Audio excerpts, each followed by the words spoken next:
Hello, and welcome to Dreamy Tales, a sanctuary where everyone can experience calm and a touch of magic before gently drifting into sleep. Tonight, we invite you on another enchanting journey, a story that helps soothe the mind and nurture a sense of peace. Before we begin, let's take a moment to prepare our bodies and minds for a comforting, restorative rest. Make yourself cozy, and with each slow inhale and long exhale, let the cares of the day gradually slip away. It's not always easy to step back from the day's demands, especially as night falls.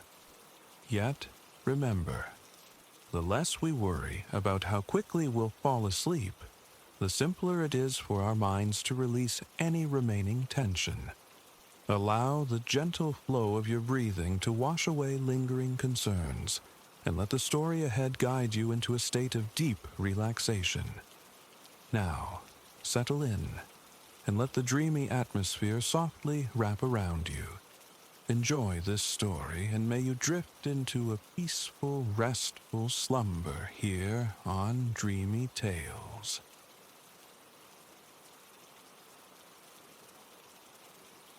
Wood smoke, a ghost of fragrance, weaves through the air, tangling itself inextricably with the darker, richer scents of chocolate and brewing coffee. Outside, snow descends, a silent collaborator crafting the perfect stillness. Between gloved hands, you cradle a ceramic warmth, the heat from the mug of cocoa seeping into your palms. A gentle tide flowing inward, banishing the chill. You lift the vessel, inhaling deeply, sweetness kissed with an unexpected whisper of mint. Here you sit, nestled within a peculiar cafe in Finland's far north, the Sami heartland known as Lapland. Snow claims this realm for more than half the year, a consequence of its station above the Arctic Circle. These protracted winters sculpt a unique existence, life and culture deeply interwoven with the long polar nights and the omnipresent snow. The cafe itself occupies a traditional kota, kin to a log cabin, yet distinct with its acutely angled, almost triangular roofline, converging above a substantial stone fire pit dominating the central space. Polished picnic-style tables, hewn from timber, are scattered across the floor. The ambient warmth is sufficient for the turtleneck hugging your frame, though your heavy winter coat rests on a wooden rack nearby. From behind the counter drifts the rhythmic clinking of crockery. A woman immersed in washing up. Murmurs surround you, a tapestry of tongues, English, Finnish, Russian, Spanish, threads of conversation from locals and fellow wanderers drawn to this wondrous Finnish expanse.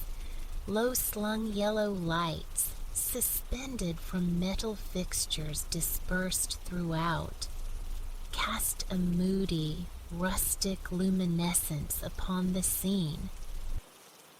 Through the window pane, the day already surrenders to dusk. Light lingers stubbornly short in these latitudes.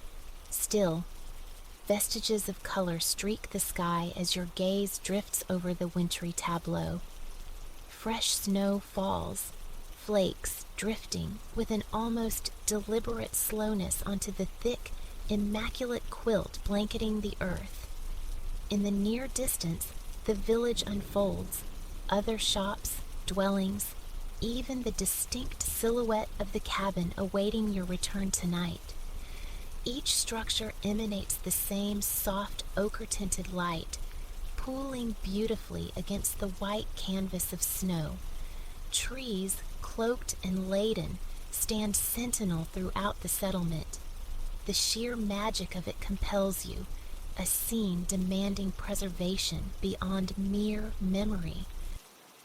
Unzipping your backpack, fingers rummage past the soft resistance of gloves, the stiff cover of a journal, encountering the unexpected hardness of ice skates nestled securely at the bottom. A brief touch to a cold lace sparks a flicker of anticipation for the hours ahead. Your questing hand finds your phone. Its surface is frigid. The camera app springs to life as you pivot towards the window. You raise the device, a tap on the screen coaxing the scene into sharp focus. A few clicks capture the moment before the phone descends. You linger on the last image until the screen surrenders to darkness. With a decisive click, the phone is powered down, returned to the backpack's embrace. The rasp of the zipper closing harmonizes briefly with the nearby fire's contented crackle. Your attention returns to the table, to the ceramic mug. Lifting it once more, you inhale the fading aroma, then take a slow, deliberate sip. For a while, you simply hold the comforting warmth, drinking intermittently, your eyes absorbing the dual beauty of the cozy interior and the snow-laden world beyond. Presently, the mug stands empty. You set it down on the smooth wood, gather your backpack, and slide off the bench. A smile, a wave exchanged with the server whose clinking dishes provided the room's quiet rhythm, and you retrieve your coat from its peg. You approach the curved wooden door leading to a small, snow-dusted patio. Grasping the handle, the profound cold of the Arctic winter reaches for you, a momentary, bracing shock as you step outside. Your layers, however, are a fortress against even this deep freeze. Before venturing further, you pause, sinking onto a bench tucked beneath the eaves, sheltered from the still falling snow. Another zip echoes softly as you retrieve thick, woolly gloves. You pull them on, finger by meticulous finger, adjusting until the fit is perfectly snug. Now, you think, standing. Now you are ready. A deep exhalation sends a plume of warmth ghosting into the frigid air, visible for a fleeting moment before dissolving. Your transport awaits, a kick sled rented for your stay, the optimal way to navigate these snow-packed, unsalted lanes. Fashioned primarily from wood, it features a small chair mounted above twin metal runners, like elongated skis, crowned with sturdy handlebars. You left it propped just to the right of the kota before entering.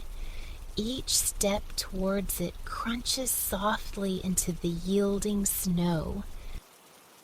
There it stands, just as you left it, albeit now lightly dusted with fresh powder on the seat and grips. As you approach, a local man ambles past. In accented English, he gestures, informing you of a snow scraper housed in the small shed adjacent. You follow his gaze to a diminutive outbuilding, mirroring the cafe's triangular roofline, its long door stark against the snow.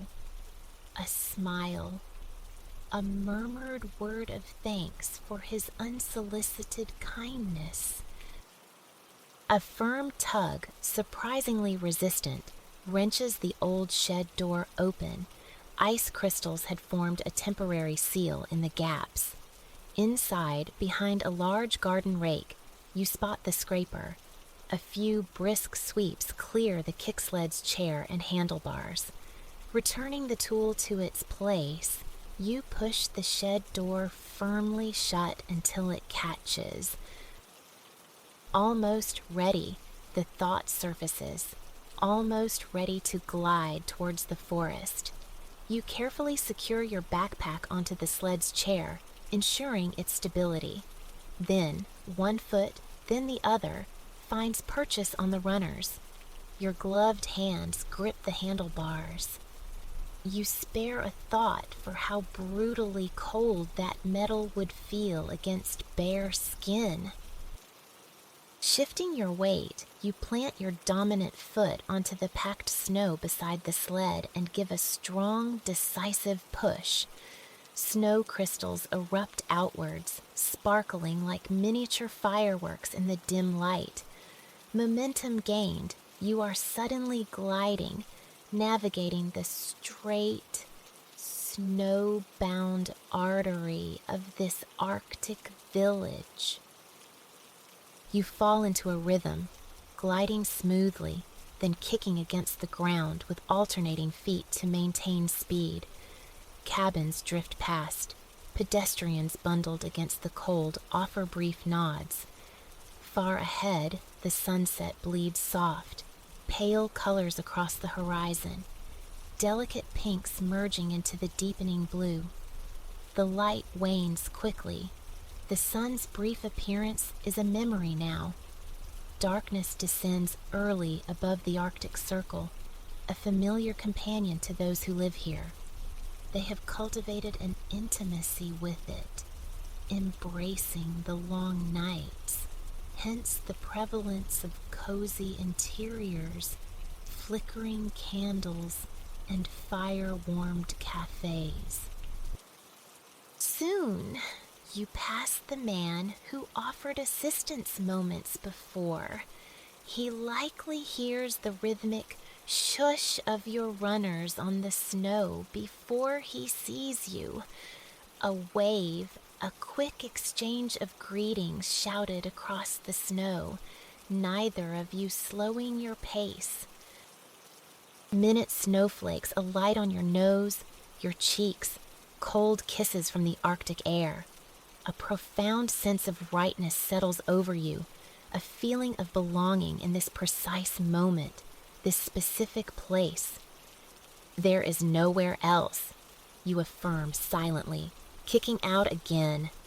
Nowhere else you would rather be. A flash of movement, and children on their own kick sleds zoom past, trailing a brief vortex of cold air. Two young boys stand upright on the runners, swaddled in winter gear, woolly scarves trailing. Another child, a girl in a white knitted beanie, sits nestled in the chair of one sled, mitten-clad hands resting demurely in her lap, loose strands of hair dancing in the wind they create. The small convoy vanishes down the street. After several more minutes of rhythmic gliding, you execute a leisurely right turn. Rounding the corner, the vista opens onto sheer winter enchantment.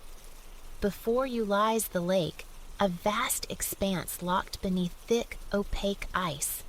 Pine trees, heavy with a magical dusting of fresh snow, fringe its perimeter.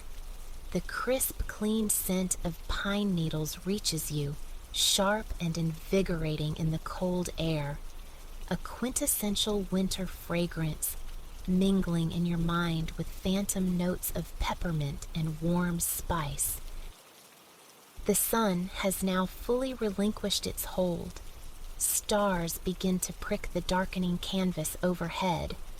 Responding to the encroaching night, a few scattered lampposts flicker to life, their activation marked by a faint, distant clicking sound. It looks utterly perfect, an invitation to skate. Drawing closer, you glide to a halt near the lake's edge, a small sigh escaping after the easy journey. Your gaze lingers for a few moments more on the sublime meeting of snow-laden pines, frozen water, and the blissfully white terrain. A sturdy-looking log, half buried in a snowdrift, catches your attention, its dark wood a stark contrast to the surrounding white. You maneuver the sled alongside it, pressing the runners firmly into the snow for stability. Glancing down at your hands, you begin the ritual, using your left hand to gently pull at the fingertips of your right glove, sliding it off and tucking it into your coat pocket. You repeat the motion for the left, feeling the soft wool yield against your skin. Bending, you unzip the backpack, rummaging until your fingers close around the familiar shape of your ice skates. They clink and bump as you extract them. Protective covers sheath the blades. You pull these off carefully, the sudden, intense cold of the metal shocking against your bare hands. The covers drop into the open bag. Your feet are currently encased in snug snow boots, faithful guardians that have kept your toes warm throughout the day. A pang of reluctance surfaces at the thought of removing them in this biting air. Nevertheless, you shift the backpack aside and take a seat on the kick-sled's chair. Propping your right foot on the log brings your boot closer. You unlace it swiftly, sliding your foot free, momentarily aware of the thick fleece lining. The boot drops softly onto the snow. Your socked foot slides into the ice skate.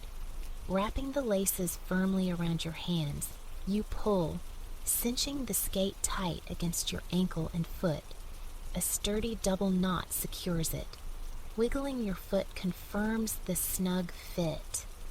You lower your right foot, then quickly replicate the entire process with the left. Both skates now securely fastened.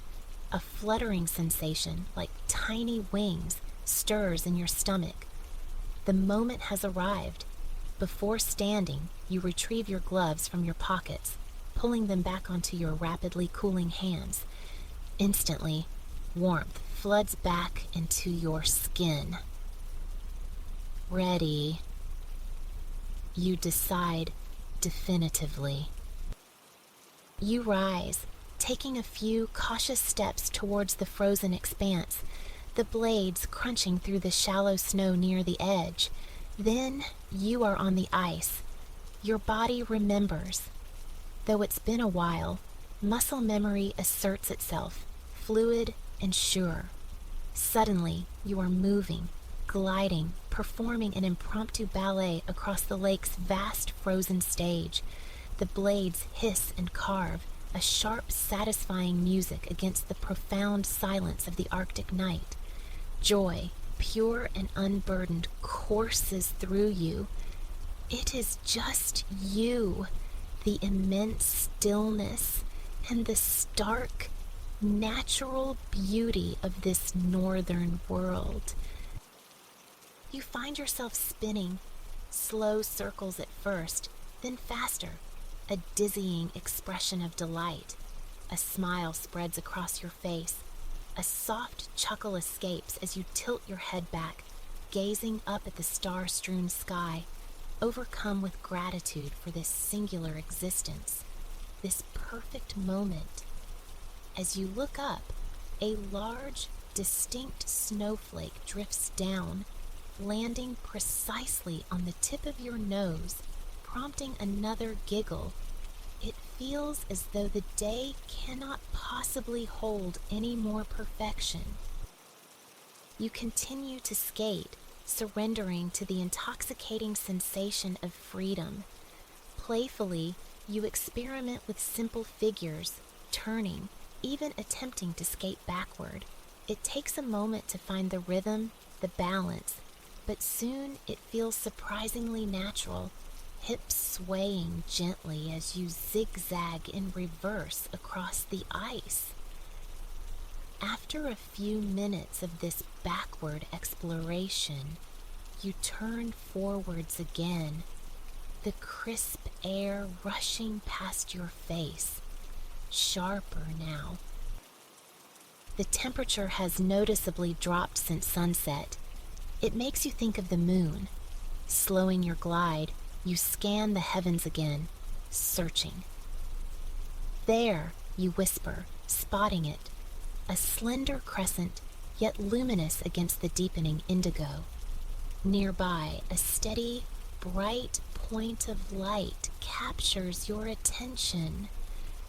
Venus, unmistakable, planet-like in its unwavering glow, unlike the twinkling stars. As your eyes trace the faint patterns of constellations adjusting to the darkness, something else begins to manifest. A subtle shift in the sky, like a luminous fog coalescing. You squint, focusing intently. Then a soft, involuntary gasp escapes as the ethereal mist deepens, intensifying into a breathtaking, vibrant green. The northern lights, aurora borealis. You are witnessing it.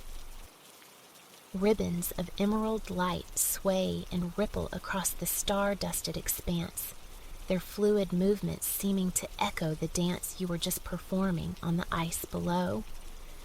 The lights shimmer, pulse. One section burns a near neon green from which tendrils extend, softening as they undulate and drift. Yet, despite the celestial motion overhead, time itself feels suspended. You're unsure if you're still gliding or standing perfectly still, utterly transfixed, gazing upwards. It feels as though you've slipped the bounds of ordinary space and time, mesmerized by the otherworldly colors, the silent, luminous performance unfolding so close, it feels almost tangible. Instinctively, you reach a gloved hand towards the heavens, an unconscious gesture towards the impossible. Then, as swiftly as it appeared, the light pulses one last time and fades, drawing closed like celestial curtains at a performance's end. A tingling sensation suffuses your entire body as you stand, suddenly aware again of your skates on the frozen lake. You feel intensely alive, yet simultaneously calm, serene, profoundly moved by the spectacle. Nothing like it, you think. The words inadequate. Nothing compares. So grateful to be here, now, on this day. Slowly, almost reverently, you glide around the lake one final time, your mind replaying the ephemeral dance of the aurora. Then, you steer towards the edge, towards the log and your waiting belongings, stepping carefully off the ice, sending tiny shards skittering from beneath your blades. Back on the snow-covered bank, you sink onto the kicksled's chair. Your fuzzy boots wait patiently. Bending, you untie the skates, pulling them off one by one, setting them aside. Your feet slide back into the welcome embrace of the boots. You lace them comfortably tight. Standing, you turn, brushing off stray snowflakes that settled on your shoulders during your skate. Picking up the skates, you feel their surprising weight in one hand while the other digs out the blade covers from your backpack. You carefully press the covers back onto the blades, then deposit the skates inside the bag, letting out a quiet sigh of contentment. One last zip secures the backpack. Now, you pull the kick sled back onto the main path, ready for the short return glide to the heart of the village. Back on the runners, you push off, speeding along the snow-covered track. The evening hasn't driven everyone indoors. Other locals and visitors are still out, enjoying the crisp night air. You notice they share a similar aura, a quiet luminescence about them. You imagine your own face reflects the same inner glow.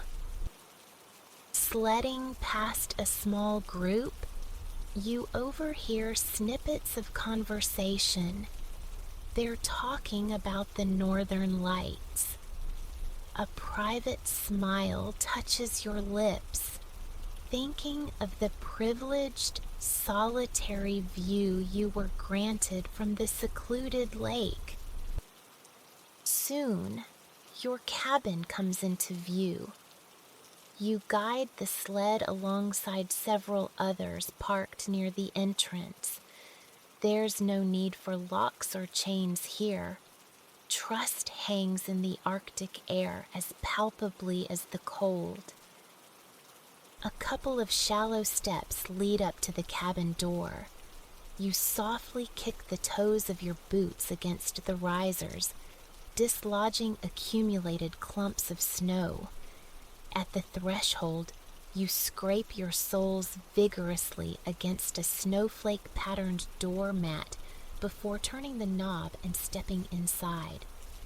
The small cabin opens into a common area where a few guests can congregate around a blazing fireplace. Your eyes are drawn to the crackling flames, spotting a couple seated close together, nursing steaming mugs. Tendrils of steam rise as the woman takes a sip. As the door clicks shut behind you, she glances your way, offering a brief, warm smile before her gaze returns to the hypnotic fire. Heading down the short hallway, the wooden floorboards groan companionably beneath your weight. Moments later, you reach your room. A cozy sanctuary awaits. A large bed draped in thick blankets, rustic wooden furniture. In one corner stands a small potted pine tree, perfuming the air with its clean, resinous scent. You slip off your boots near the door and flick a switch by the bed. A string of tiny fairy lights awakens along the wall, casting a soft, welcoming ambiance.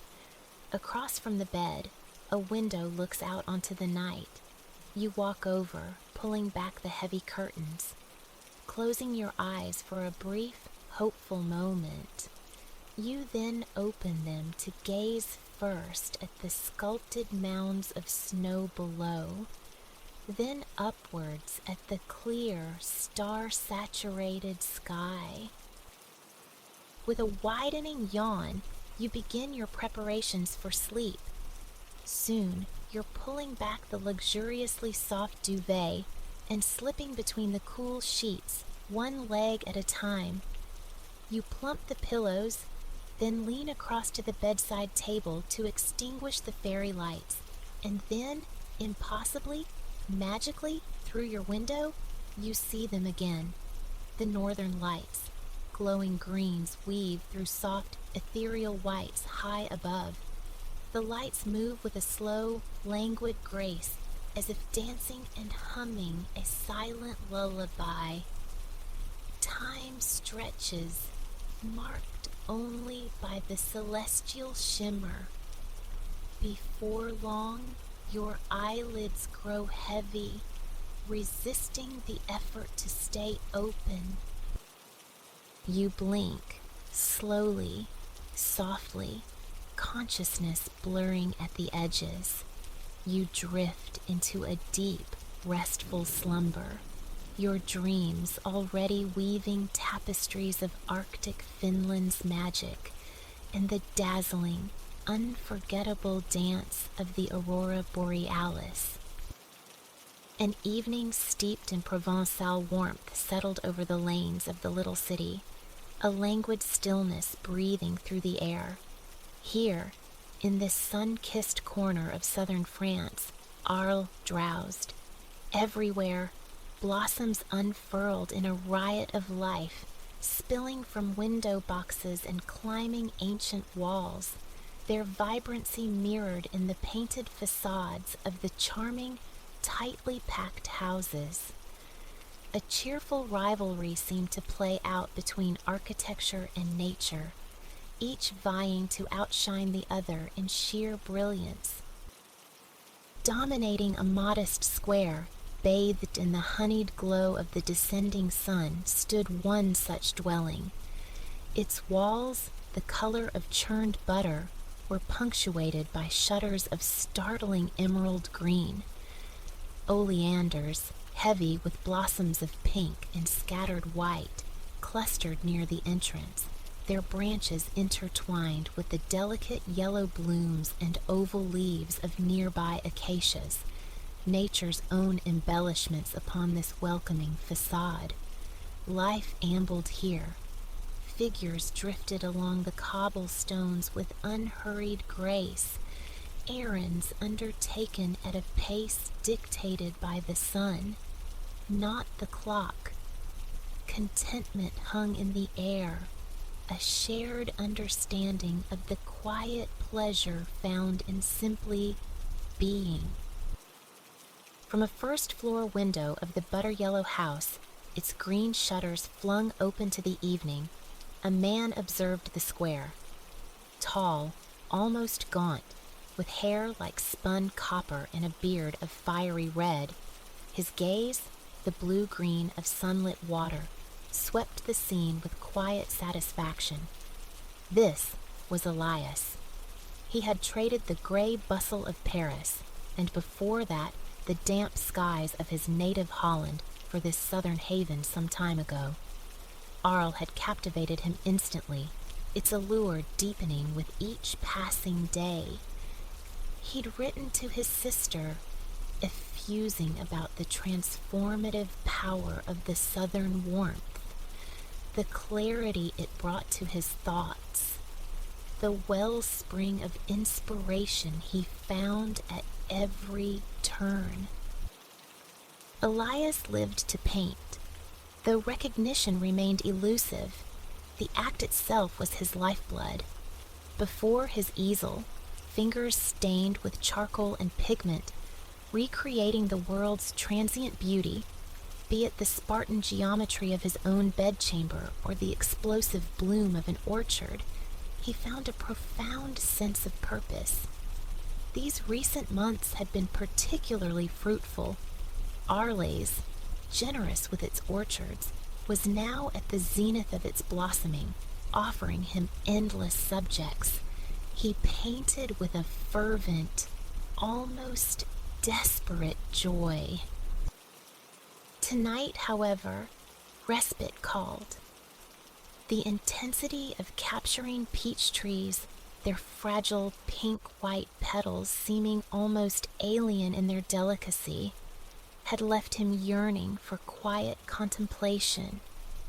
He marveled still at their ability to ignite the landscape around them.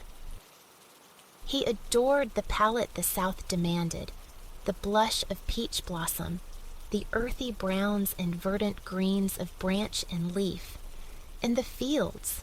Oh, the golds and copper tones of ripening wheat, shot through with reds and yellows, touched with bronze, textures so rich they threatened to leap from the canvas. Turning from the window, Elias prepared to venture out. A walk beckoned, first to his cherished spot by the river, then perhaps through the whispering wheat fields, culminating under the burgeoning tapestry of the night sky. This was his preferred mode of relaxation, immersing himself in the city's charm, gathering impressions like precious stones.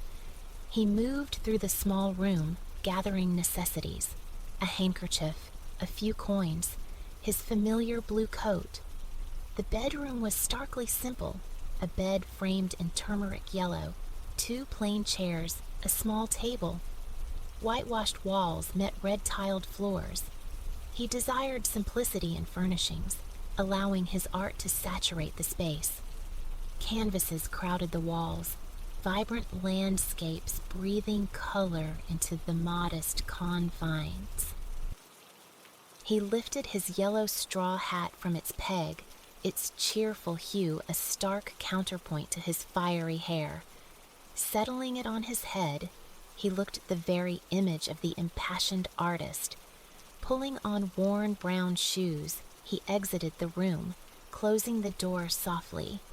He passed the empty guest bedroom, already mentally adorning its walls with future works, and descended the stairs.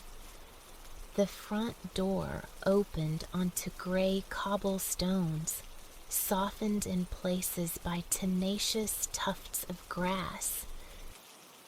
Elias ambled towards the Rhone, the river that coiled languidly through the town. He loved the water's edge. By day, he'd scrutinize the riverside flora, dissecting the myriad greens, observing how shifting light sculpted their forms. By night, his attention turned upward, watching stars mirrored in the dark current, their reflections distorted into rippling, pale yellow hieroglyphs on the water's surface. He walked without urgency, his focus less on arrival than on the journey's unfolding details. His mind, a fertile ground, sifted through nascent ideas for the next canvas. Creative energy hummed within him, sparked by the minutiae of his surroundings. Everything held potential. Every detail possessed its own beauty, worthy of immortalization in paint. People passed him, heading home or towards the familiar glow of the local cafe, a place he also frequented. Having grown up in a rural village much like this, he felt an affinity for the farmers he encountered. Their sun-weathered faces telling stories he longed to translate into pigment. It grounded him, this connection to the earth and its people. He'd often yearned for this simplicity amidst the overwhelming stimuli of Paris. The metropolis, though an artist's paradise in some respects, hadn't truly suited Elias. He craved quiet corners for contemplation, enveloped by the natural world. As he mused, a group of townsfolk ambled by. Women in voluminous skirts of diverse colors, white blouses and neck scarves, men in similarly hued trousers and shirts. Their faces bore the bronze patina of outdoor labor. Though weary, their expressions were cheerful, their laughter echoing softly as one shared an anecdote. Elias smiled inwardly. Already he was painting them in his mind's eye, their clothes rendered in his favored ultramarine blues, deep ruby reds, emerald greens. The sun, a blazing yellow orb, the fields, a tapestry of oranges and reds. People possessed an ineffable quality, he mused, a vibrant energy that demanded capture. Their movements, their sounds, it all coalesced into a wondrous, unending melody he felt compelled to transcribe onto canvas. The murmur of the river drew him from his reverie. He had arrived at his destination. The water, clear and blue, now reflected the orange-yellow fire of the setting sun. A sigh escaped him. It was a perfect moment. He found his usual spot on the grassy bank near the Langlois drawbridge. Facing the structure, he sometimes made quick sketches here, preliminary studies before committing to paint directly from life, his preferred method. But tonight was for repose. No charcoal or brush would be wielded for hours yet. He settled onto the cushiony grass, drawing his knees to his chest, wrapping his arms around them. His straw hat rested beside him. A faint smile touched his lips. Peace settled upon him here, beside the Rhone. The river's gentle flow seemed to smooth the tension from his shoulders, clearing his mind. For a time, thought ceased. He simply absorbed the scene, the dense bushes leaning towards the cool water, the occasional chirp of birds settling for the night, the river itself ablaze with sunset hues. The drawbridge stood sentinel, its red brick support streaked with white, the structure itself a dark brown, its lifting chains a deep, rusty maroon. Elias admired its simple elegance, its perfect integration into the landscape, poised above the sun-dappled water. The colors resonated, a harmonious chord. This river had flowed long before his arrival, he reflected, and would continue its timeless journey long after he departed.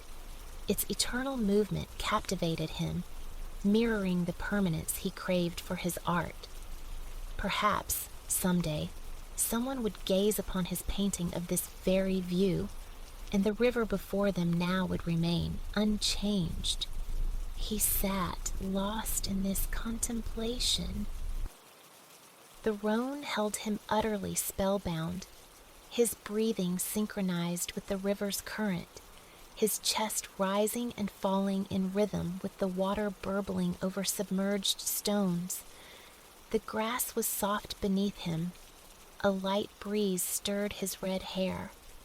Closing his eyes momentarily, he savored the coolness on his skin. He began to paint the scene internally, reconstructing it in his unique visual language. He pictured his brush, its handle stained with a history of colors, poised above a blank canvas. The bridge first, built with careful, precise lines. Nut-brown columns materialized in his mind, followed by the burnt sienna strokes defining the thin chain links. Brick by brick, red and white, his imagined strokes grew freer, looser. He favored a bold style, short, thick strokes laid side by side, creating an image that pulsed with latent energy. Next, the river. Cobalt blue swirled with white, stroke upon stroke, mimicking the water's glide, flowing across the imagined canvas as the real river flowed over rocks. Then, the vegetation, jade, emerald, moss green, applied with circular dabs here, rapid vertical slashes there, brown mixed with green, a scattering of tall ochre reeds. A smile flickered across Elias's face. The mere act of mental painting filled him with quiet ecstasy. He opened his eyes. Darkness had deepened. The sun had slipped below the horizon. Though he could linger, watching evening bleed into night, the thought of a warm drink, perhaps a bite to eat, appealed. He decided on his usual cafe. He liked their coffee, and its position on the street allowed him to either engage with the passing parade or retreat into his own thoughts. Casting a final glance around, he stood, replaced his hat, and turned back towards the town, making a silent promise to return soon. The cafe spilled its light onto a narrow lane. Patrons occupied various spaces. The lively back room echoed with the clatter of billiard balls. The terrace offered glimpses of the night sky, and just outside, small tables and chairs invited observation of the street life. Elias chose an outdoor table and ordered coffee. While waiting, he studied the cobblestones, noting their similarity to those near his yellow house. The cafe itself glowed yellow under the gas lamps, seeming almost alive, imbued with movement and depth. This light spilled onto the street, transforming the gray stones into a rich, unexpected purple. Houses lined the lane, most fronted by rows of trees. His vantage point offered a perfect view of both the terrestrial scene and the celestial one unfolding above. Stars were beginning to prick the darkening fabric, emerging one by one like shy diamonds. Sipping his warm coffee, he contrasted this scene with the riverside tranquility. This was everyday life, a simple cafe, a street, houses. Yet, in Elias's mind, yellow, purple, gray, brown, and blue were already churning, coalescing, fixing this mundane view into something extraordinary. The gaslight reflected yellow in his blue-green eyes. To an onlooker, he might have seemed entranced, but within him, a blank canvas was undergoing a profound transformation. The stars overhead shimmered with lemony light, striking him as utterly magical. Finishing his coffee, Elias left the cafe, heading towards the wheat fields near his home. An old, beloved mill stood just beyond them. He favored the fields at night for their unobstructed view of the heavens. Here, space allowed him to lie back and surrender to stargazing for as long as he wished. He loved the stark contrast, the warm, golden delicacy of the earthbound wheat, all yellows and browns, against the vast, dark mystery of the night sky, draped in cool blues and blacks. His path took him past a field of irises, row upon row of deep blue blooms punctuating the dim landscape. He'd painted them recently, pleased with how he'd captured their sense of movement, mirroring the way they now swayed in the evening breeze. He found their wild charm compelling, translating it with broad, confident strokes. Further on, a cluster of almond trees stood sentinel. He'd painted them several times during their recent blossoming, fascinated by the contrast between the strong, rough charcoal bark and the ethereal pink and white flowers crowning their branches. They reminded him of Japanese cherry blossoms, evoking a fleeting wish to be there, studying them firsthand. Painting these, he'd employed uncharacteristic care, respecting each delicate petal, striving to convey their exquisite individuality, a quality he felt with pride shone through in the finished works. Shortly after the almond trees, he reached the wheat field. He paused, watching the airy stalks sway, barely catching the faint moonlight, lending them an ethereal luminescence. The grassy border looked inviting. Selecting a spot, he lay down, removing his hat and placing it on his chest. In the distance, the old mill creaked intermittently in the breeze. Crickets chirped nearby. These were the sounds, the sensations he had sought when leaving Paris. On nights like this, gratitude washed over him. Elias closed his eyes, letting the soundscape envelop him. The rustling wheat mimicked the distant rush of a river. He painted what he saw, yet yearned, at times like these, to capture moments in their full sensory richness. Sound, scent, touch. Opening his eyes, he gazed upward. A crescent moon hung beside countless glittering stars. The unobstructed panorama was why he came here. Just him, the field, the mill, and the immense celestial canvas. He often pondered why people reduced starry skies to mere white dots on black. Even now, his eyes perceived a symphony of color, To him, the sky wasn't black, but a profound deep blue, darker than his ultramarine pigment yet radiant, like the lapis lazuli stone it derived from. Passing clouds added animation, creating waves of white and gray against the darker depths, as if a giant hand were applying broad strokes above him, much like his own. And the stars, they hypnotized him. Not white, but golden, pink, emerald, scarlet, gemstones scattered across dark blue velvet. While the stars felt magical, mysterious, the moon offered a comforting presence, its warm, pale yellow glow like that of an old friend. He frequently contemplated painting the night sky, overwhelmed by the emotions it evoked, yet always hesitated, postponing the attempt. One day, he promised himself, he would capture it, perhaps with cypress trees brooding over the Rhone, or, as it appeared now, presiding over the silent wheat fields. Lying in bed, he often rehearsed it mentally, envisioning the colors, the strokes needed to replicate its otherworldly presence exactly as he perceived it.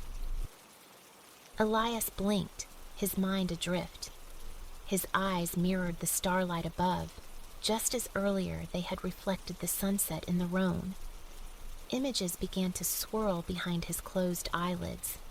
Immense, radiant yellow stars, the eternal river, delicate pink blossoms fluttering on the breeze, swirling bands of cobalt and ultramarine mingling with white and orange, long shapes of dark green. Drifting towards sleep, he dreamed the painting of the wild, incandescent night that watched over his slumber.